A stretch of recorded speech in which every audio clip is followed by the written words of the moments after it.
Talked about resilience factors. These are areas to observe when you are thinking about building resilience, a way for you to understand, like how not having these things can impact your resilience. So how ways to get more, some barriers, some benefits.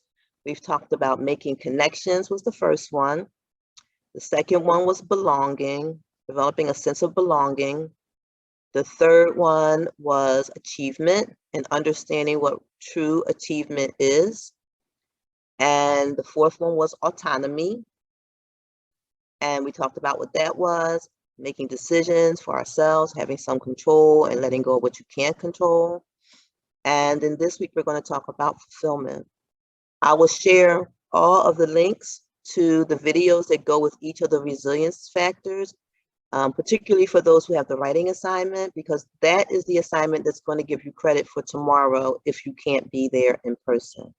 So you will have to write a paragraph for each one. So I need a minimum of 5 paragraphs explaining what you learned from each of these factors. Okay. So Shamira and Charlene, if you guys can monitor the chat, I'm going to do the presentation for fulfillment so that people be prepared to do their assignment. The written paper is due Thursday by 3 o'clock. So I would advise you to jump on it ASAP. Send me a paper that is quality for a high schooler, or at minimum, someone going into the 9th grade. Please don't send me a sentence. Don't text me a sentence about it. I need a paper if you can't be at the in-person event. People are making sacrifices to get there and changing their schedules to get there. So it's not fair. Like if you can't make it, I totally understand, but it wouldn't be fair to just say, okay, you just get paid for the day without doing anything. So that is why it is a little more intense than some of the other days, but you're missing a full day of workshops by not being there tomorrow. So that's why I need a full paper. Okay. So anyone who's not going to be here tomorrow, please reach out to me if you're not clear on the assignment for the makeup, if you're not going to be here tomorrow. So let me start this workshop. So we're going to talk about fulfillment. Move this little bar out the way. So building a culture that fosters fulfillment. Fulfillment, what is fulfillment? In culture that fosters fulfillment, students or participants will see the needs of others and corporately and individually take steps to meet the needs of others. So basically, we talk about, it's a term you'll hear, especially in psychology, it's called self-actualization. And basically, it's a big fancy word to say that, once you start to become more self-aware, once you start to get a better sense of yourself, it puts you in a better position to help others. Doesn't mean that you can't help others at every level. It just means you're in a better position to help others when you are kind of like self-actualized. So fulfillment, self-actualization kind of go together in that as you go through these resiliency factors and deal with some of your stuff, get healing from the impact of trauma, deal with things like forgiveness of yourself and others. And once you do a lot of things that we've talked about this last 5 weeks, you'll be able to do more and a better quality of work when it comes to helping other people who have not done that work. So here's our logo, JFCS Helping Hands, Summer Work Readiness. We are a space that is a culture that fosters fulfillment. So basically what that means is that we will provide our members, opportunities for development and significance toward contribution towards the needs and development of others.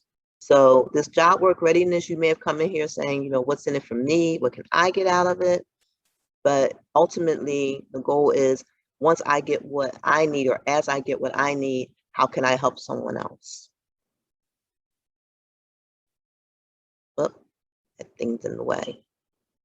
Just gonna try to squeeze it. Try to That just says research. I think that's you just should be able to see the rest. Research shows that acts of service and generosity improve relationships, increase feelings of belonging and happiness.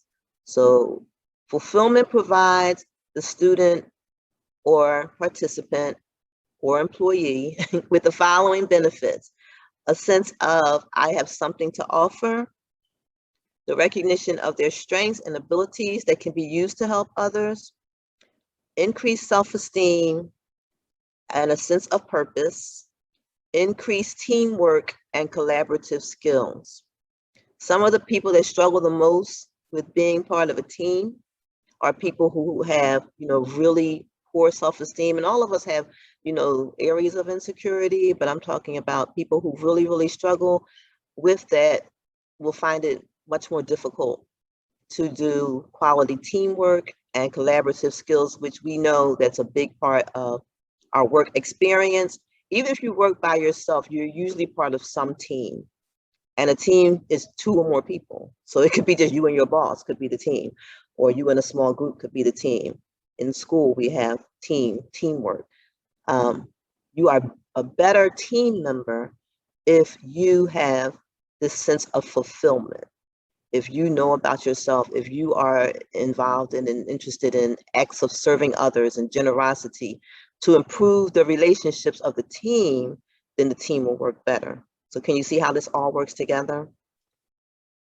Fulfillment or helping others has been shown to ease stress, provide a sense of well-being, and even boost the immune system. It's all connected. This is self-care. Helping others is a part of self-care, and that sounds like a contradiction. Well, self-care is about self, but anybody who's practiced self-care can see how when you're better, you can help others better. You're better for others. Muhammad Ali has a pretty famous quote that says, service to others is the rent you pay for your room here on earth. So most people, even after, the hustle and the grind and all of that, some of the people that are remembered the most, I think about people like, Nipsey Hussle. I think about people like Kobe Bryant, I think about, older people and people who aren't here anymore, who Michael Jackson, a lot of people, what they're remembered for is what they did for others. I mean, we remember, their athletics, we remember their music and things like that. But ultimately, we remember them a lot of times for the legacy that they left. And that legacy normally includes what they did for other people. And I love that quote. Students, and I say students are also in a job readiness format, say students and or participants and employees, employers, everybody affected by stress or trauma may struggle with fulfillment. They may believe that they don't have anything to offer. So that's why all the other resiliency factors are so important, because when you know you have something to offer, you're more likely to offer it. People affected by stress and trauma may carry a strong sense of guilt or shame. And that's like one of the most those two are kind of the most debilitating factors when it comes to resilience. Like when you carry a lot of guilt, people carry a lot of shame, it paralyzes you. It makes you unable to move forward. It makes you unable to think outside of yourself, because you're always harping on shoulda, woulda, coulda. And you're always harping on the past, and you're not able to, do things that impact the present or the future. So that's why it's important to deal with the stress and the trauma and the guilt and the shame, so that you can help yourself and then help others. People affected by stress and trauma may believe that bad things just happen to them and they cannot contribute to good for others. So again, it's paralyzing. That's how trauma, and when we talk about trauma, not just something that happened to you, but even something that you perceive could happen to you, the threat of something, if you carry that and it really impacts your decision making, it impacts what you do and your actions and your reactions, then that is showing that trauma kind of has more control, the stress has more control, and you really want to do some things to change that. You want to deal with your stress, particularly your chronic stress and your trauma, and then you'll be able to be more resilient. Another person said, the best thing you have to offer the world is yourself. You don't have to copy anyone else. If you do, you're second best. To achieve success is to be first, and that's being yourself. So we've been talking about that all this throughout this program. The importance of self-awareness, knowing yourself, self-care, not in a selfish way, but because when you're at your best, then you're in the best position to help others and to contribute. So for a couple minutes, we're just going to talk about some of these things that tie into fulfillment, some of these beliefs about fulfillment. In the chat, if you want, if you will, or you can unmute yourself. I wanted to ask, we'll just go around the list a little bit at a time and just share as you want. Can somebody tell me when they hear this, what do you think about? Fulfillment is rooted in achievement, the recognition of my strengths, and value for contribution. Does that mean anything to anyone? Fulfillment is rooted in achievement. We talked about achievement a couple weeks ago.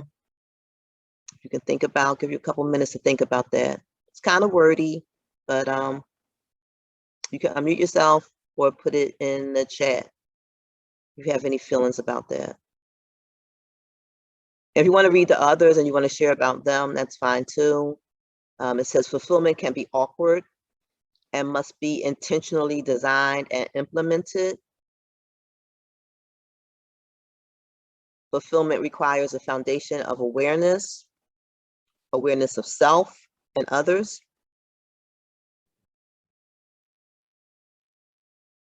Intentional fulfillment or service can blossom into a spontaneous activity.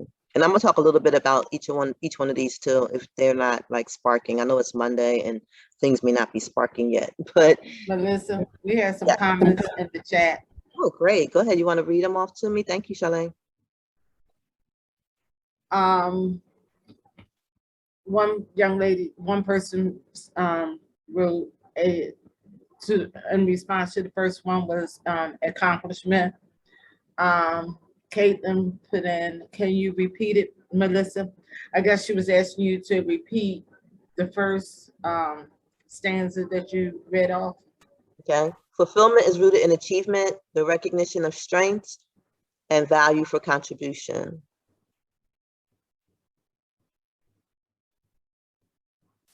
And the second one is fulfillment can be awkward and must be intentionally designed and implemented. You can take a look at the screen. They're on the screen too. If it helps, you're more visual and not audio, you might be able to see it better than you can hear it.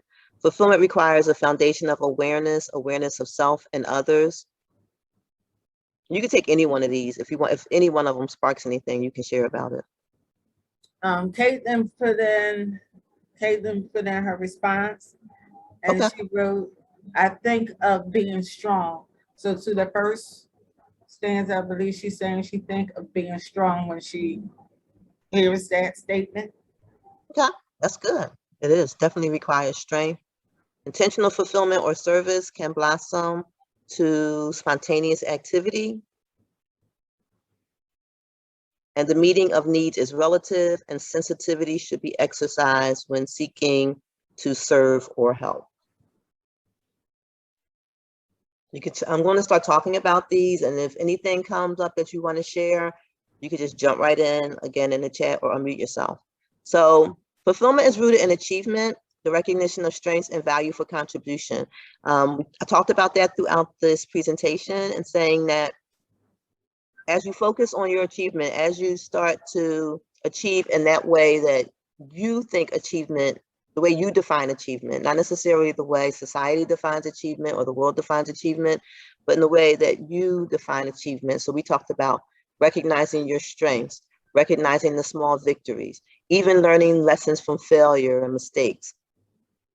Fulfillment is rooted in that. And that means like, it's very difficult for you to help others if you have not defined achievement for yourself, if you have not found a place where failure is not something that totally deflates you, but something that kind of can motivate you or elevate you.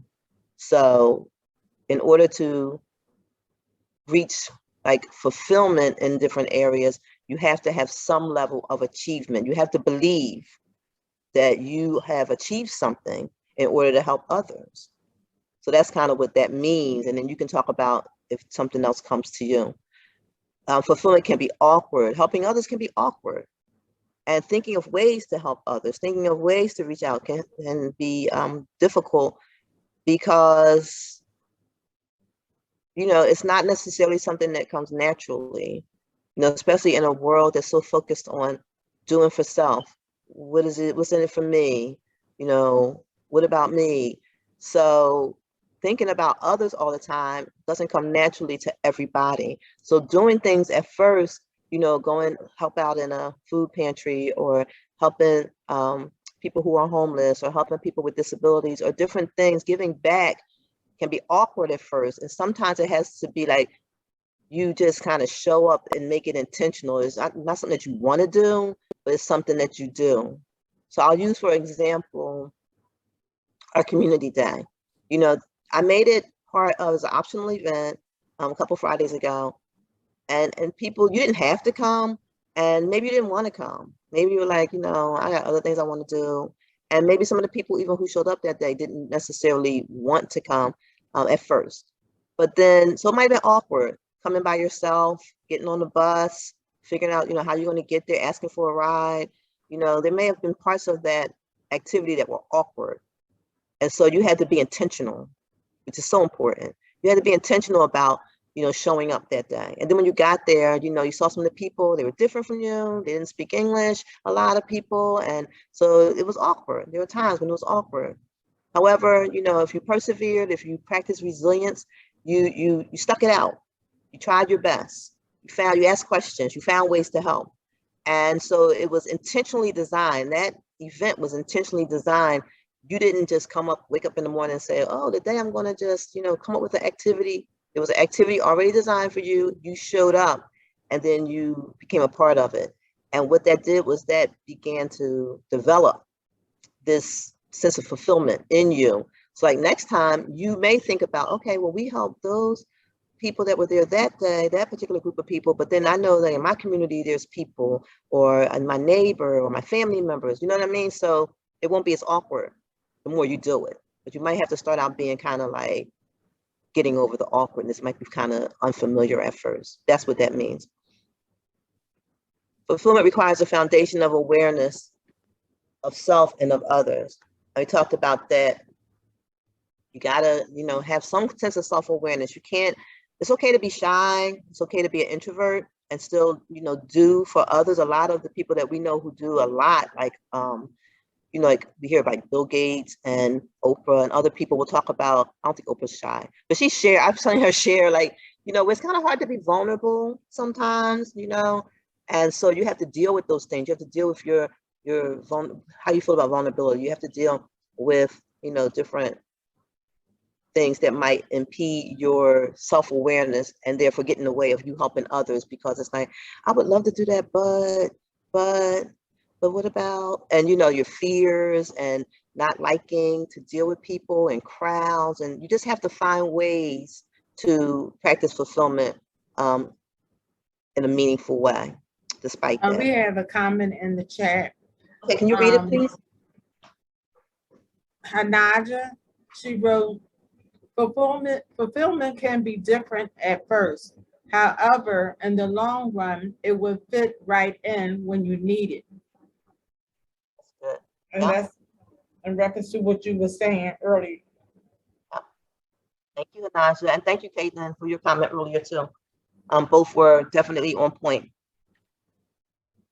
Intentional fulfillment or service can blossom to spontaneous activity. So that's kind of what I said before. At first, you know, you might feel like you're doing it, going through the motions, because it's not really what you want to do. It's not really like flowing necessarily. It's kind of like you just make up in your mind, I'm going to try to do something, even if I don't know exactly what to do. But once you do it, then it becomes more spontaneous, more familiar, and it can blossom into something that can really take off. Most people who have started foundations and other things, their first intention may have been different, people why they started this. I know a lot of athletes start foundations, and sometimes it might be because, for image, they want to present like a public image that shows that they care about other people. And okay, so that's how you start. But then when they do it, when they go to visit, people in the hospital, when they go to a nursing home, when they go to start building a playground or painting a school or whatever they do in their foundation, they come to see like, wow, this is cool, and it becomes spontaneous, starts to blossom into something else. And next thing you know, they're over here and they got this, the foundation spreads. And now what you started as maybe like a little place to just kind of get a good image or whatever, now becomes part of who you are. So it starts off intentional and planned and doesn't feel really natural, but it can blossom into something just like our plants. It's all connected. That's what I'm trying to let you see. Like everything we've done in this may have seemed very disconnected, but it's all connected. Growing a plant, the artwork, everything that we've done is about fulfillment. And it leads to spontaneous activity if you just start. Just got to start somewhere. And then finally, the meeting of needs is relative and sensitivity should be exercised when seeking to serve or help. So when you see others that are in need, and that's your opinion, really. You can't just assume that everybody wants what you want. You can't assume everybody desires what you desire. You may see someone meet somebody in a soup kitchen and you may be like, yeah, and then you want to do this and you want to go to school and you want to get your degree and you want to have a family and in your mind, sometimes it's easy to transfer all the things that you want in your life to somebody else, but everybody doesn't want that. So be careful when you're serving others. It's important to be sensitive and talk to people and listen to people and understand, like, what do you want? That's why I always start with, what do you want? What do you need? I try to ask first, because don't assume that everybody wants a big giant house. Some people are very content in a tiny space. Some people are content renting versus owning a house. Some people are content not having $1 million. Some people want everything that goes along with that. We talked about that. Everything that goes along with being a millionaire. Some people want to do that. Some people don't. Some people are content with a very simple life. Some people want a lot of stuff and things and activity around them. Some people all they want is peace. So be sensitive when you're helping others. Be sensitive when you're serving, to know that not everybody wants what you want. Not everybody needs what you need. So I believe that's the end. And I want you to start thinking about, it's not for a question to answer right now. I want you to start having some reflection time with yourself, do some writing about it. From the things that Sarah showed, start using your voice. What are some ways that I or we can help others? Begin to think about that. And that's what fulfillment is. So I'm going to stop sharing.